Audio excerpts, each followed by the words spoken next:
एक गांव में एक किसान अपनी पत्नी और बच्चे के साथ रहता था। उसने एक कुत्ता पाल रखा था जिसका नाम था सुल्तान। वह कुत्ता बूढ़ा हो चुका था। उसके दांत भी टूट गए थे। इससे गांव के लोग उससे डरते नहीं थे।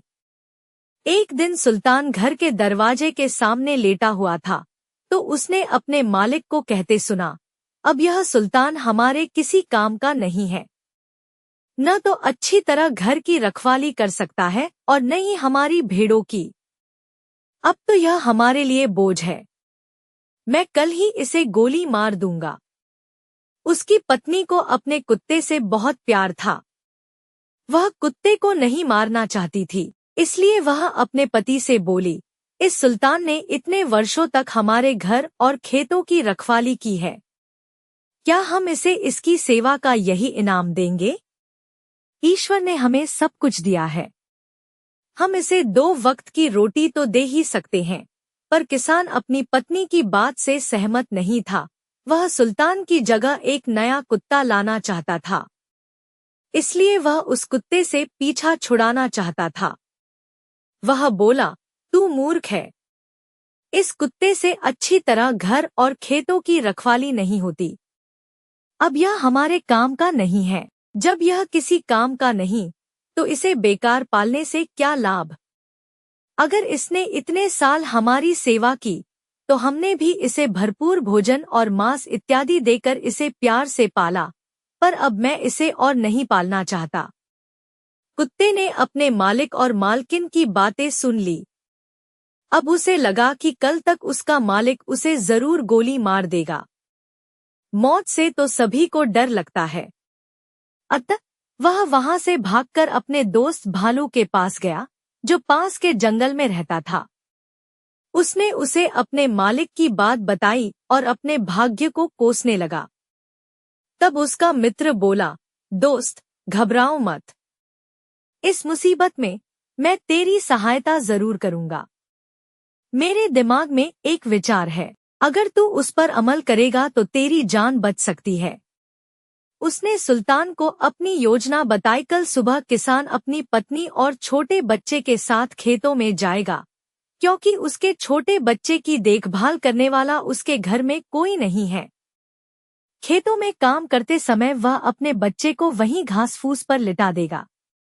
उस समय तू उस बच्चे की रखवाली करने बैठ जाना।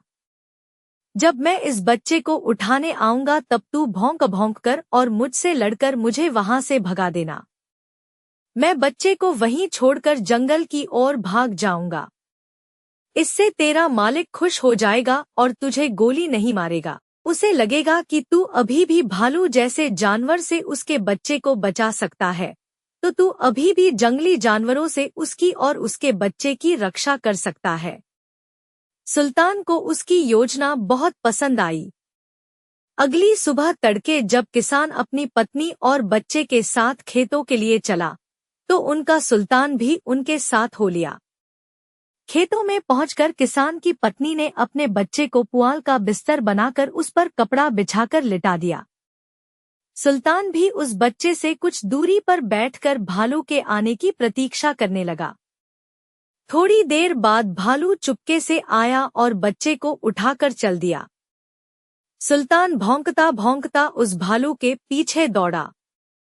तब भालू बच्चे को वहीं छोड़कर भाग गया। जब किसान और उसकी पत्नी ने सुल्तान का भौंकना सुना और बच्चे को उठाकर ले जाते भालू को देखा तो दोनों ही डर के मारे जोर जोर से चिल्लाते हुए भालू की ओर दौड़े।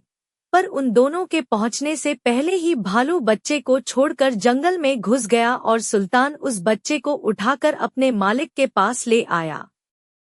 किसान बच्चे को ठीक ठाक देखकर बहुत खुश हुआ और सुल्तान को बहुत प्यार किया, क्योंकि सुल्तान की वजह से ही उसके बच्चे की जान बची थी। वह खुश होकर अपनी पत्नी से बोला, अब मैं अपने सुल्तान को नहीं मारूंगा। आज इसी ने हमारे बच्चे की जान बचाई है। आज से तुम इसे रोटियां दूध में भिगोकर देना, क्योंकि यह बेचारा रोटियां अच्छी तरह चबा नहीं सकता।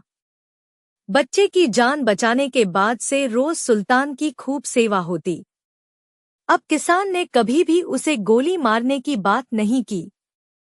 सुल्तान की जिंदगी आराम से गुजरने लगी। एक दिन सुल्तान रात के समय घर के आगे बैठा घर की रखवाली कर रहा था। तभी उसका दोस्त भालू उसके पास पहुंचा और बोला, मेरे मित्र, आजकल कई दिनों से मुझे कोई अच्छा शिकार हाथ नहीं लगा है। क्या मैं तुम्हारे मालिक की एक तगड़ी सी भेड़ को उठाकर ले जाऊं? मैंने मुसीबत में तुम्हारी सहायता की थी, अब मेरी मुसीबत में तुम मेरी सहायता करो। सुल्तान बोला, यह नहीं हो सकता। तुम मेरे सामने मेरे मालिक की भेड़ उठाकर नहीं ले जा सकते। मैं अपने मालिक का नुकसान नहीं होने दूंगा। भालू ने सोचा कि सुल्तान उससे ऐसे ही कह रहा है। उसने सुल्तान की बात पर कोई ध्यान नहीं दिया। उस रात तो वह चुपचाप वहां से चला गया, पर अगली रात वह जैसे ही भेड़ों के नजदीक पहुंचा, सुल्तान ने जोर जोर से भौंकना शुरू कर दिया। सुल्तान का भौंकना सुनकर किसान और उसकी पत्नी बाहर आए, तो भालू को अपनी जान बचाकर वहां से भागना पड़ा। भालू को सुल्तान पर बहुत गुस्सा आया। उसने सोचा कि सुल्तान ने उसके साथ गद्दारी की है। अब सुल्तान से इसका बदला लेना ही पड़ेगा, क्योंकि जब तक सुल्तान जिंदा रहेगा वह किसान की भेड़ें कभी नहीं चुराने देगा। कुछ दिनों बाद भालू अपने साथ एक और भालू को लेकर एक अंधेरी रात में किसान के घर पहुंचा। सुल्तान ने जब भालू के आने की आहट सुनी तो भौंकना शुरू कर दिया, पर जब तक उसका मालिक उसका भौंकना सुनकर बाहर निकलता तब तक दोनों भालुओं ने मिलकर सुल्तान को मार डाला। इस प्रकार वफादार सुल्तान ने अपनी जान दे दी, पर अपने मालिक का नुकसान नहीं होने दिया।